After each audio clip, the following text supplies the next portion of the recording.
Is week 2 a must-win for the 49ers, Jesse?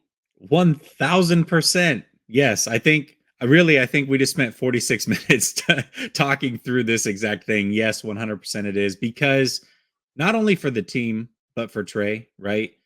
If they lose, I can't even imagine what's coming Trey's way. But also, this team cannot start 0-2 with those opponents. They can't, because then you have Denver, then you have the Rams. It just gets too tough from here. I do not believe that this team can dig out of an 0-2 hole and make the playoffs. So I believe, yes, it is a must win.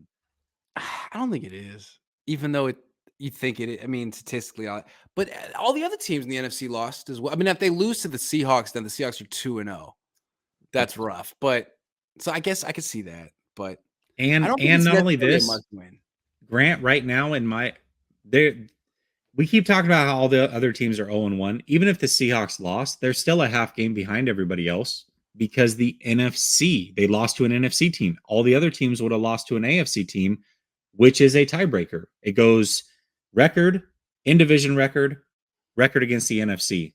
That to me is them being a half game behind with losing to an NFC opponent. If you lose again to an NFC opponent, now you're a full game behind on top of whatever the win-loss record is. That's a really tough hole to climb out of. Yeah, it's a good point. They better freaking win this game, because it's like you could say, well, this and that, but losing to the Bears and the Seahawks back to back to start the season would be rough.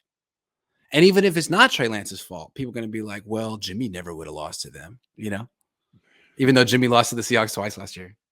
That's the thing. Like, this is crazy. Like, the Niners just might lose this game. Jimmy lost to this team twice last year. They're going to come in prepared with a good plan. Not a lot of talent, but at the same time, they got DK Metcalf, Tyler Lockett, Rashad Penny. They got some. They're not lacking. They're not lacking. They don't have a void of. They won't have Adams. Right. But it's not a must win, but it's a better freaking win. It's a better freaking win. If there's such a thing as a must win in week 2, this is 100% it. Yes.